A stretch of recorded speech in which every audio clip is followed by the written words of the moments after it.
नमस्कार साथियों, स्वागत है आपका हमारे YouTube चैनल पर। दोस्तों, इस समय हमारे देश में लोकसभा के चुनाव चल रहे हैं।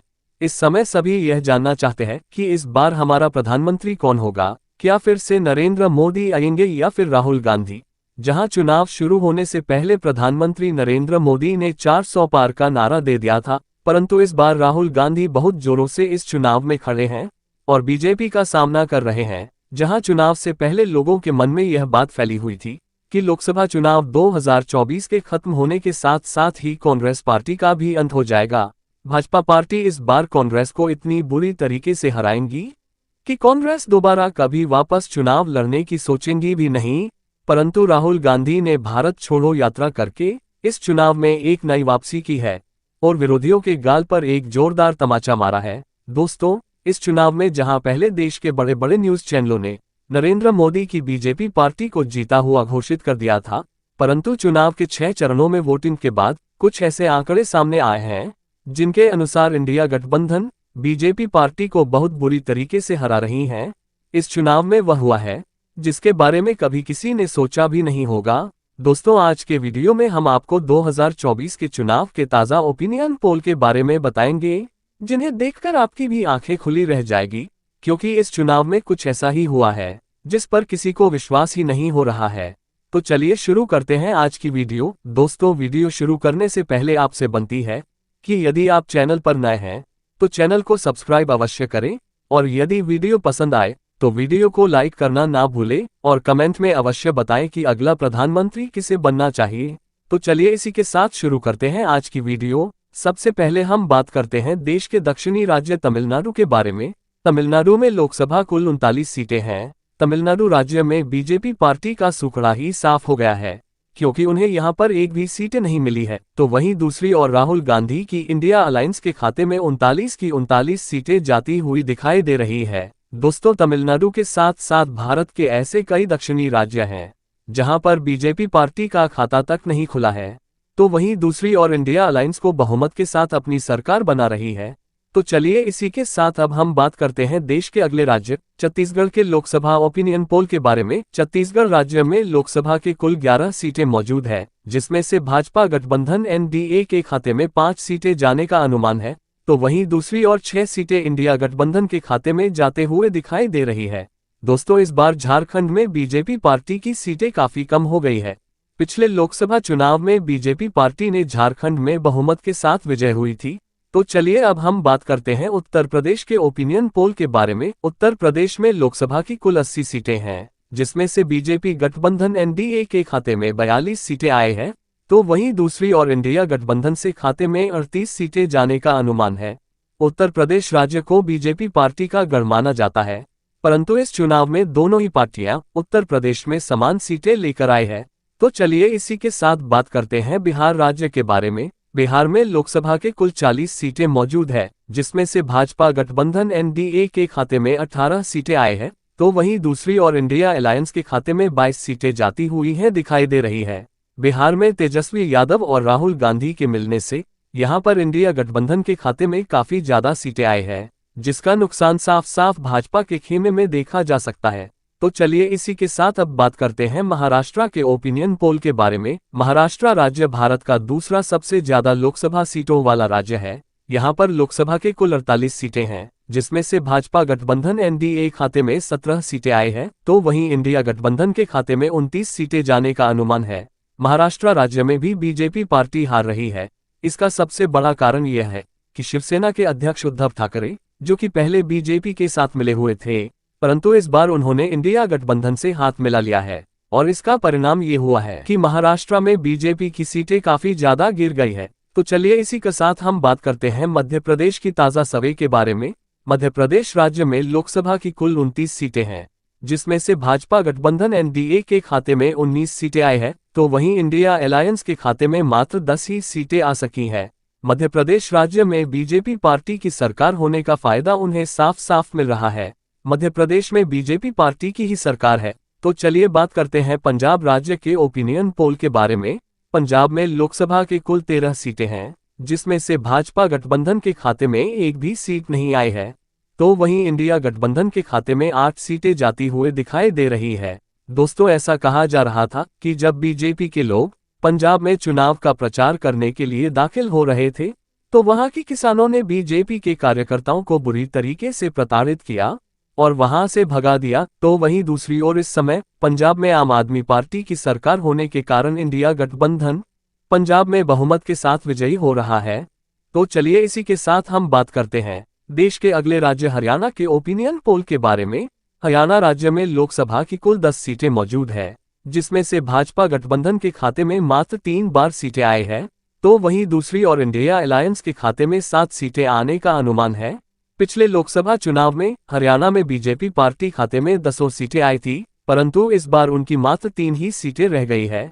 इसका सबसे मुख्य कारण यह है कि यहाँ कई पहलवानों ने बीजेपी के नेता बृजभूषण के विरुद्ध एक आंदोलन कर दिया था, जिसका असर लोकसभा चुनाव में दिख रहा है। तो चलिए इसी तरह हम बात करते हैं देश के अगले राज्य गोवा के ओपिनियन पोल के बारे में। गोवा में लोकसभा की मात्र 2 ही सीटें हैं और यहाँ पर एक सीटें दोनों ही पार्टियों के खाते में जाती हुई नजर आ रही है। तो चलिए अब हम बात करते हैं जम्मू कश्मीर के ओपिनियन पोल के बारे में। जम्मू कश्मीर में लोकसभा के कोई 5 सीटें हैं, जिसमें से बीजेपी पार्टी के खाते में 2 सीटें आए हैं, तो वहीं दूसरी और इंडिया गठबंधन के खाते में 3 सीटें जाने का अनुमान लगाया जा रहा है। दोस्तों, जम्मू कश्मीर से धारा 370 हटने के बाद यहाँ पर पहली बार लोकसभा के चुनाव हो रहे हैं। यहाँ के युवाओं ने बताया है कि हम पहली बार लोकसभा के लिए वोट डाल रहे हैं। तो चलिए दोस्तों, इसी के साथ अब हम बात करते हैं गुजरात राज्य के ओपिनियन पोल के बारे में। गुजरात में लोकसभा के कुल 26 सीटें हैं। दोस्तों, गुजरात को बीजेपी पार्टी का गढ़ माना जाता है। ऐसा माना जाता है कि गुजरात में बीजेपी एक तरफा विजयी होती है। इस बार बीजेपी के खाते में गुजरात से 20 सीटें आती हुई दिखाई दे रही है, तो वहीं दूसरी ओर इंडिया गठबंधन के खाते में मात्र 6 ही सीटें आ सकी हैं। तो चलिए गुजरात के साथ अब बात करते हैं देश के अगले राज्य तेलंगाना के बारे में। तेलंगाना राज्य में लोकसभा की कुल 17 सीटें हैं, जिसमें से भाजपा गठबंधन एनडीए के खाते में मात्र 2 ही सीटें आई है, तो वहीं दूसरी ओर इंडिया गठबंधन के खाते में 12 सीटें आने का अनुमान है। दोस्तों, देश के इस क्षेत्र में बीजेपी की हालत काफी गंभीर है और इन्हीं दक्षिणी राज्य के कारण प्रधानमंत्री नरेंद्र मोदी तीसरी बार प्रधानमंत्री बनने से चूक जाएंगे। तो चलिए इसी के साथ अब हम बात करते हैं राजस्थान की ताजा सर्वे के बारे में। राजस्थान में लोकसभा की कुल 25 सीटें हैं, जिसमें से भाजपा गठबंधन एनडीए के खाते में 15 सीटें, तो वहीं दूसरी और इंडिया गठबंधन के खाते में मात्र 10 ही सीटें आने का अनुमान है। दोस्तों, पिछले लोकसभा चुनाव में बीजेपी पार्टी ने राजस्थान की 24 सीटों पर अपना कब्जा किया था, परंतु इस बार उनकी सीटें काफी ज्यादा कम हो गई है। तो चलिए हम बात करते हैं असम राज्य के बारे में। असम में बीजेपी पार्टी की सरकार है, जिसके चलते यहां पर बीजेपी को काफी फायदा मिला है। असम राज्य में लोकसभा के कुल 14 सीटें हैं, जिसमें से बीजेपी के खाते में 8 सीटें आई हैं, तो इंडिया गठबंधन के खाते में मात्र 4 ही सीटें जाती हुई दिखाई दे रही है, तो वहीं 2 सीटें अन्य पार्टी के खाते में गई है। तो चलिए अब हम बात करते हैं देश के अगले राज्य हिमाचल के ओपिनियन पोल के बारे में। हिमाचल राज्य में लोकसभा के कुल 4 सीटें हैं और यहाँ पर दो सीटें दोनों ही पार्टियों के खाते में गई है। हिमाचल राज्य में दोनों ही पार्टियों के बीच कड़ा मुकाबला देखा जा सकता है। तो चलिए हम बात करते हैं अरुणाचल प्रदेश के बारे में। अरुणाचल प्रदेश में लोकसभा की कुल 2 ही सीटें मौजूद है और यहाँ पर भी एक सीट दोनों ही पार्टियों के खाते में जाती है नजर आ रही है। तो चलिए इसी के साथ बात करते हैं झारखंड राज्य के बारे में। झारखंड में लोकसभा कुल 14 सीटें हैं, जिसमें से भाजपा गठबंधन एनडीए के खाते में मात्र 6 ही सीटें आई है, तो वहीं दूसरी ओर इंडिया गठबंधन के खाते में 8 सीटें आने का अनुमान है। झारखंड राज्य में भी बीजेपी पार्टी को कड़ा झटका लगते हुए दिखाई दे रहा है। तो चलिए अब हम बात करते हैं मेघालय के ओपिनियन पोल के बारे में। मेघालय में लोकसभा की मात्रा 2 ही सीटें हैं, यहाँ पर भी एक सीट बीजेपी गठबंधन के खाते में, तो दूसरी सीट इंडिया अलायंस के खाते में जाती हुए दिखाई दे रही है।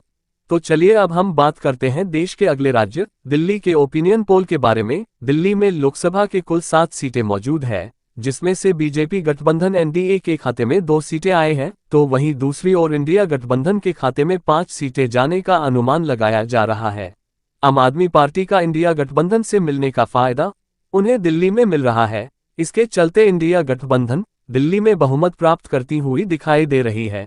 तो चलिए इसी के साथ अब हम बात करते हैं बंगाल के ओपिनियन पोल के बारे में। पश्चिम बंगाल में लोकसभा की कुल 42 सीटें हैं, जिसमें से बीजेपी पार्टी के खाते में मात्र 10 ही सीटें आने का अनुमान है। तो वहीं दूसरी ओर इंडिया गठबंधन के खाते में 32 सीटें जाती हुई दिखाई दे रही है।